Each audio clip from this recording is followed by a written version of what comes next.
Hello everyone, and welcome back to Conlanging. And when I say welcome back, I'm including myself in that, because at the time of recording, I just uploaded the new Alien Biospheres episode a few days ago, and I've been thinking pretty much exclusively about biology for the past month. And so I'm still trying to kind of get back into the swing of conlanging and get back into the linguistics frame of mind. So I might be a little bit off my game today as we go through this stuff, which I apologize for in advance. But we might as well just dive straight in, so thank you very much once again to all of the patrons. And without further ado, let's return to the conlang. So, when we last left off, we had just finished with the planning stage.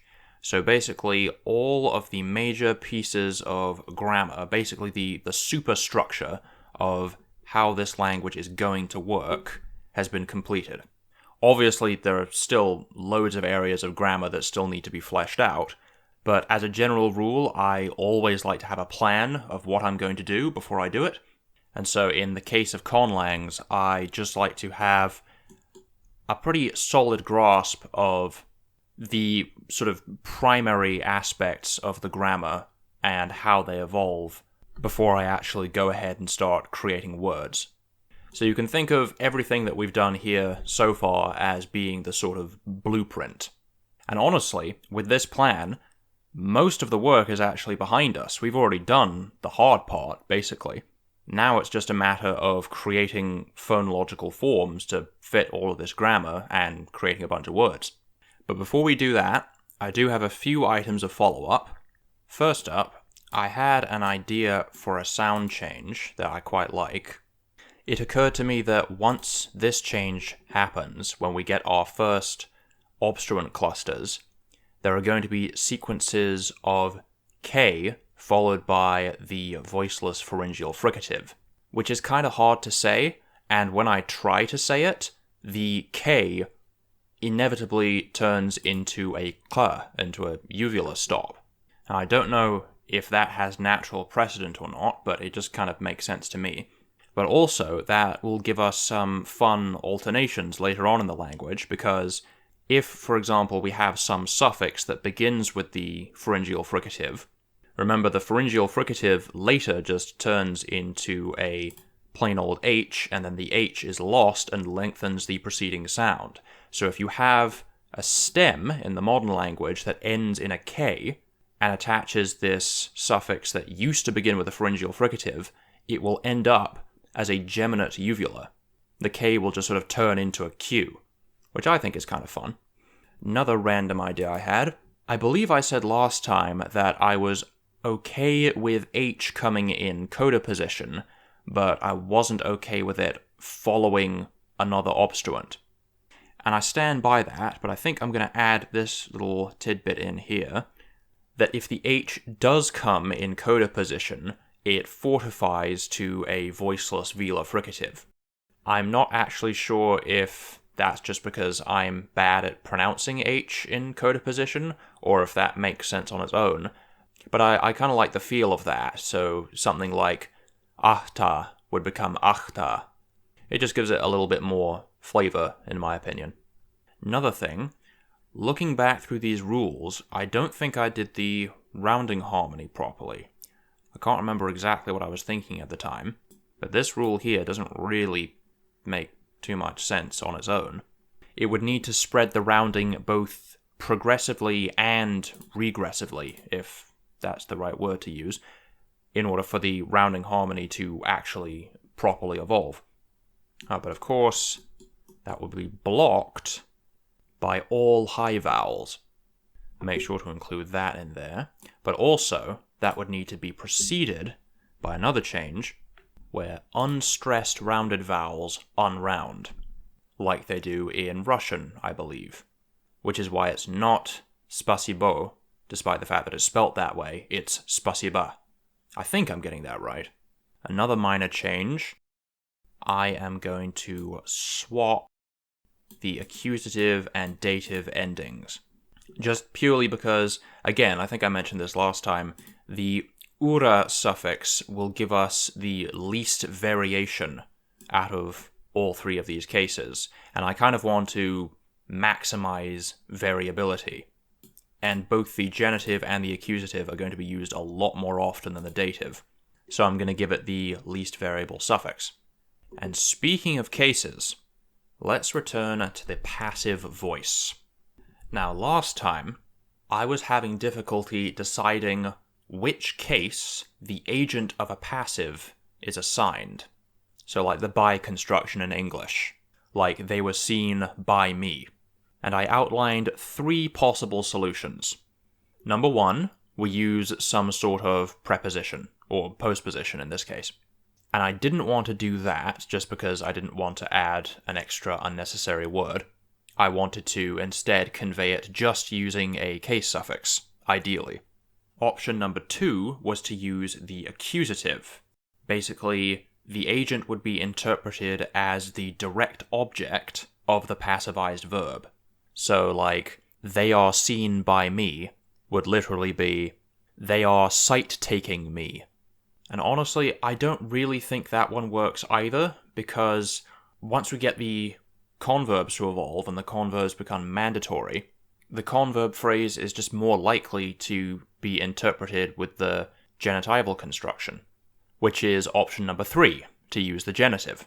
In which case, they are seen by me would be, they are at my sight-taking, where the agent is perceived as sort of the possessor, the owner of the converb phrase. Which of the 3 options is the one that I like the most?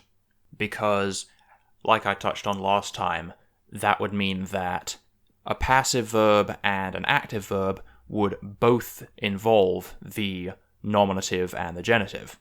The cases would remain the same, they would just swap which roles they applied to. And also, pleasantly enough, several people commented to let me know that apparently this sort of thing does happen in some Austronesian languages as well. Some people cited Tagalog as having an indirect case, which dealt with this same sort of alternation. So I could justify using the genitive if I want to, and of those 3 options, that's definitely the one that I would prefer. However, I have run into a problem. What happens when the causative gets involved? Let's say we have a sentence like, the mouse was fed cheese by me.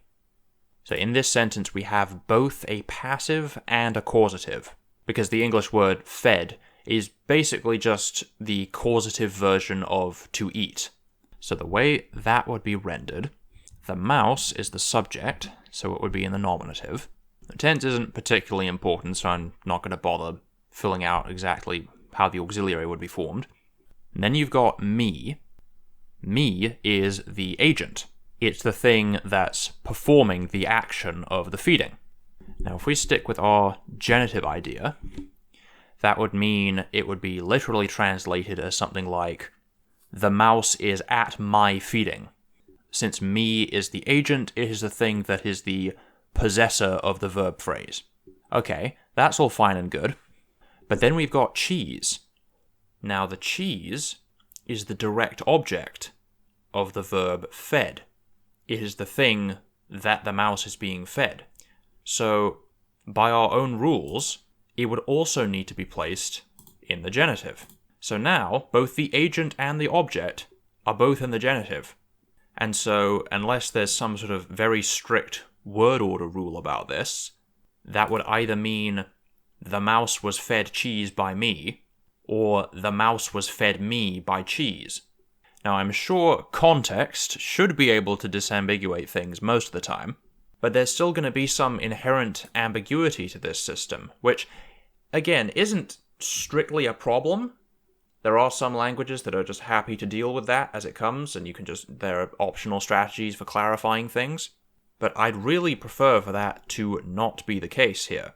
And so the only option is to go for a different case for one of these roles. And I can't really imagine the direct object of a causative being marked differently than the direct object of any other verb. So if the direct object is remaining genitive, then the agent needs to be something other than genitive. So much for that idea. So then I went back to the drawing board, and I considered literally the one option that didn't occur to me last time. What if the agent of the passive was in the dative? Now, I can see that already making sense on its own. That's kind of intuitive, like the dative is the indirect object, but it's also often the beneficiary of the action, and when you're the agent, you're sort of doing the action of your own accord for your own benefit. So, like, they were seen by me would instead be they were seen for me, or towards me, kind of. And also, you remember I said that the dative was going to be used far, far less often than the accusative and the genitive. The genitive is all over the place. The accusative is pretty common in most postpositions, and the dative is there for our kind of possessive construction, and not really for anything else.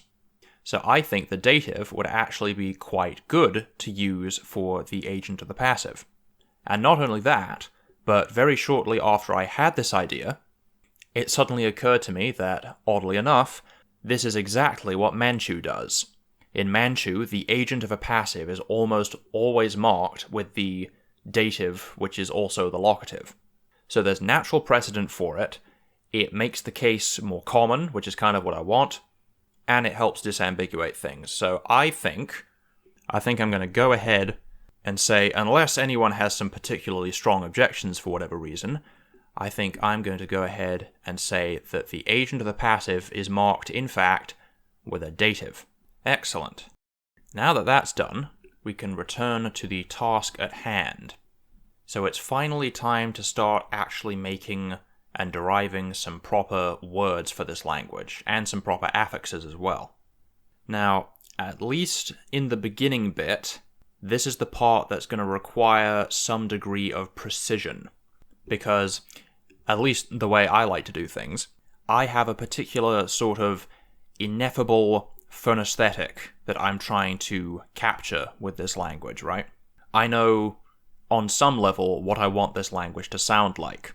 And as long as I've done the phonotactics properly, that phonesthetic should sort of come about naturally. But a really great way to reinforce that is to make sure that particularly characteristic sequences of sound occur in especially common words and phrases. So if you want your language, for example, to have lots of, SK clusters, then if you make the definite article ska, then you are pretty much guaranteed already to have lots of SK clusters in there. So these common words and phrases will do the bulk of the work of defining what your language sounds like.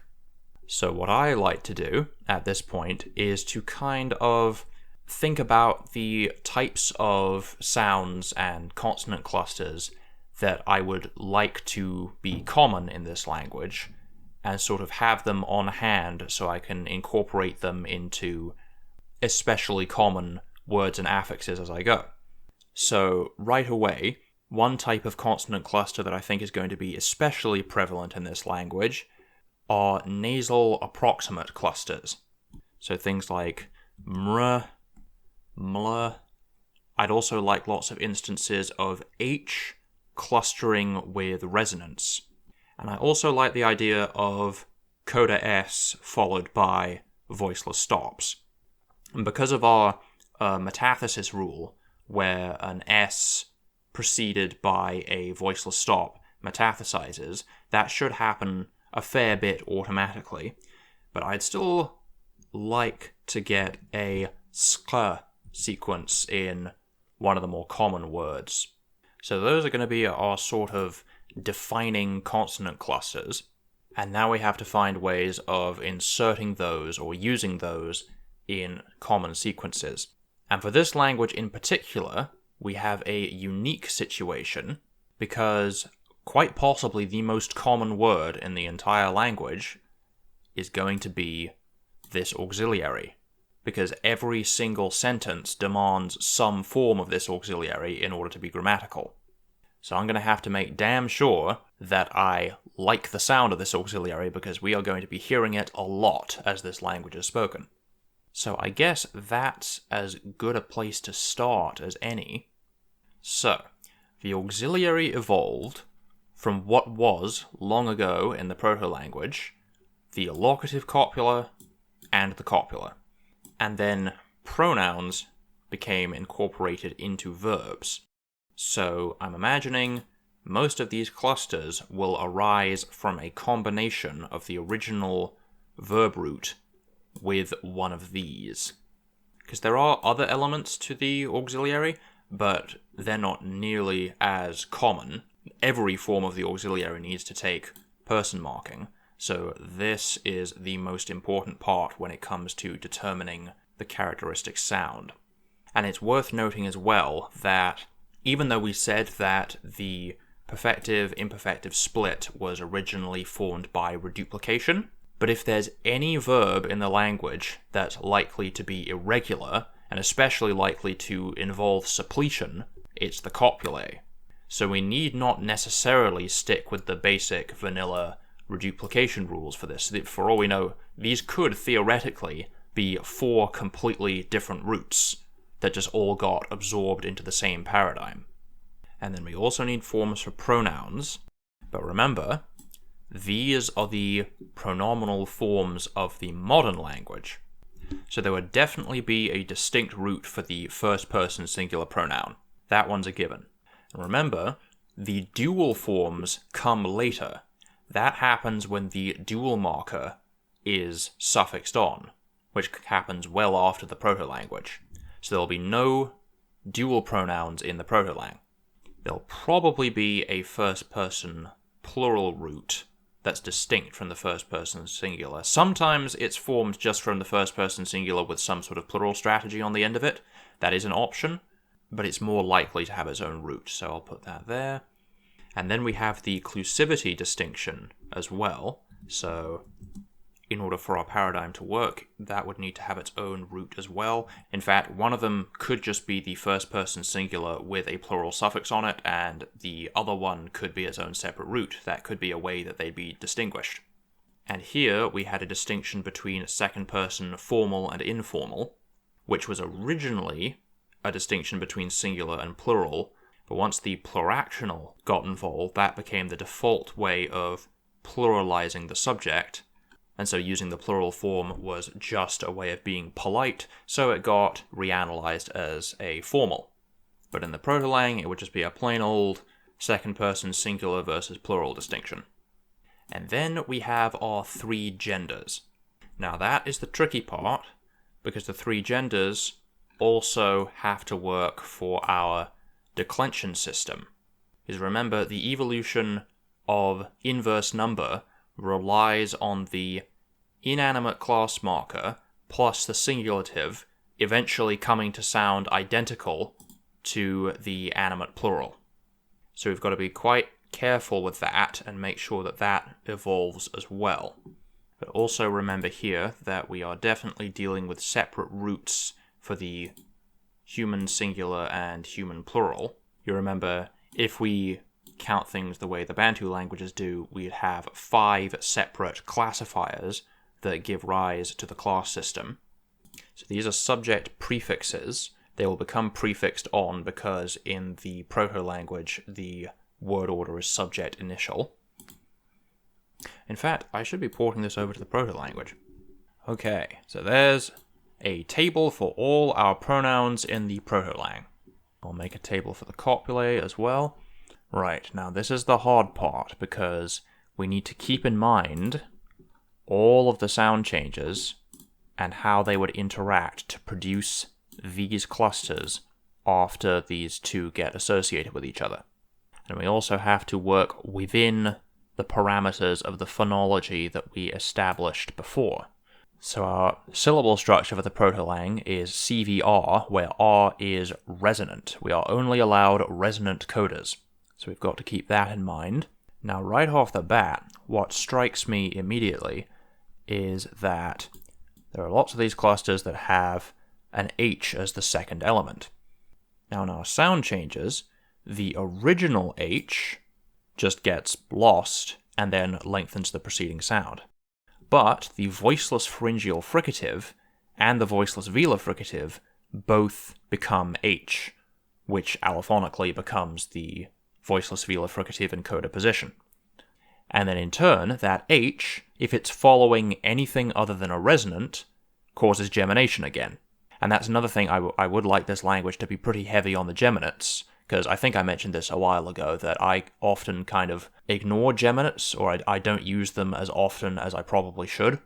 So let's say then that one of these forms begins in the proto-lang with a pharyngeal fricative, which, again, remember that new sound change I introduced earlier? That would also give us a nice alternation to the uvular stop from the velar stop. And it would also give us lots of geminates, and it would give us these nice nasal or liquid plus H sequences.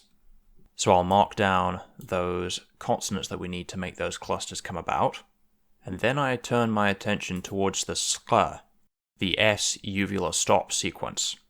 Now, like I said, we've got that metathesis rule in there that says that a coda voiceless stop followed by S will metathesize. So what if originally S was actually part of the second element? And that would also mean, remember as well, that S roticizes between voice segments later on in the language. So that same S could be what gives rise to these nasals followed by R.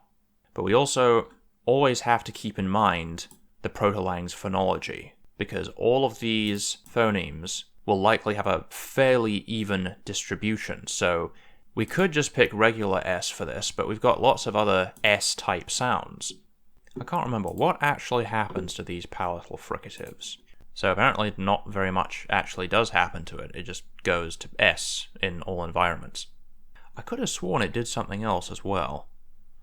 I remember we needed the palatal consonants to raise this U to an U, which in and of itself would be quite useful in ensuring that the front rounded vowels actually crop up with some degree of frequency. I'm actually going to mark that down to remind myself that at least one of these forms should have a stressed rounded vowel, so we can get some front rounded vowels in there. Yeah, the vowel harmony that we have should automatically give us a fair few of these, but remember we want them to be present in the most common words as well. So yeah, let's go ahead and say that that's a sh. And we've got that HR in there. Now in that case, the R would not descend from the palatal fricative, because the palatal fricative goes to S, and then the S only roticizes following or between voiced segments, which the H is not. So that right there would have to be a real R, which we could do, but that would mean that whichever form of the copula had the R in initial position would be identical to the one using the palatal fricative in a lot of cases. Syncretism is always a tricky thing to deal with because it will crop up, or at least it should, crop up naturally. But sometimes it's hard to tell if the syncretism will persist because it's just understandable based on context, or if it would lead to some new construction evolving to disambiguate things. I don't think I'm going to go with that, but I'll just note it down for now. And also, again, theoretically, these are the only two forms we need for the copula. One would be the copula, one would be the locative copula, and then the other two forms would just be formed by reduplication.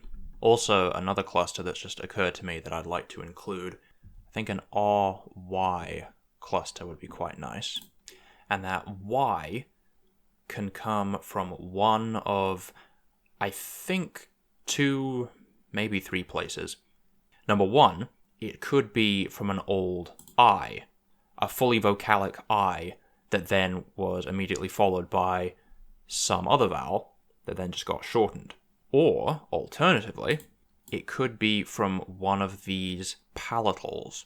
The ly goes to y just everywhere, and the palatal stops go to y when not in clusters. But when they are in clusters, they go to T and D. but also the y goes to regular L in coda position. So y would work. That would just give us a y no matter what, because it's not going to be in coda position if it's the second element.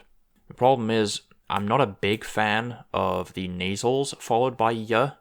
I don't know. Maybe that cluster won't work here, but that's okay. We don't have to include all of them. In fact, we probably shouldn't include all of them. Well, remember, let's make that clear, that there needs to be a vowel after that K in order to fit with our syllable structure. But then that vowel will get lost later with the vowel loss between voiceless obstruents anyway. Actually, I think I just had an idea. What if we change this rule, so instead of just being in coda position, it's again just in clusters? That would mean, let's say we had one of our copulae begin with y. Let's just say for the sake of argument that it was y. Then the reduplicated form would be ya, which sounds terrible. This is one of the problems with reduplication, at least for me, is that often the results sound atrocious. But in this instance, this would mean that the first y, when clustered with the sound from the pronoun, would become l, which would give us the NL and ML sequences that we're looking for, whereas the second one would just become a plain old y. So that would give us like nlaya and mlaya, which is pretty cool, but that also, we need to think about when that sound change happens compared to pronouns being incorporated. This is the other thing, is we need to track where the grammar changes occur in reference to the sound changes, because that alternation is useless to us if it happens before the pronouns have been incorporated. So if we're going with that, the pronouns need to happen at least as early as this. And while we're on the topic of reduplication, I'm just using the R as a dummy vowel here. We don't really need to specify yet, especially since we've got the vowel harmony coming up. But the xia form, reduplicated, would be xia, which again sounds horrendous. But with the sound changes, that would lead to metathesis with the K and rhoticization with the resonance. And then the final vowel will be lost as well. So that would give us sequences like skas, anras, amras, and just arras, which all sound perfectly fine to me. And the pharyngeal fricative reduplicator would be ha-ha, which again, rubbish. But with the K after sound changes, that would be ha-ha. It's also worth pointing out that since this auxiliary, these copulae, are going to be so obscenely common, they are extremely likely to be highly irregular, which we'll get to that when we get to that. But I can easily imagine the auxiliaries becoming further reduced so that this second pharyngeal fricative, initially it will just go to a velar fricative, but then it might just be lost completely and we'll end up with a word final long vowel. So that could just become ka, and then that would just be anha, amha, and arha, which again, all sound great. Ooh, just got an idea actually. What if for this one, instead of beginning with sya, it began with a short vowel, which when reduplicated would turn into a long vowel. Now that initial short vowel would get lost fairly early on and bring that palatal fricative in contact with the ending consonant of the word before it. So that would give us ska, anra, mra, and arra. But then, in the reduplicated form with this long vowel, that long vowel will be immune to vowel loss. And in fact then, word final vowel loss happens later, and let me check. Yes, word final vowel loss happens before rhoticization. So that final vowel will disappear, and the sh will turn into a plain s and give us a long vowel before it. That means that depending on whether or not you're using the plain or reduplicated form, that would give us aska versus akas, anra versus anas, amra versus amas, and arra versus aras. That is actually pretty great. So all three of those reduplication patterns are pretty good, but we can't keep all of them, because if we did, we'd have 6 forms of the copula, and we only need 4, so something has got to go.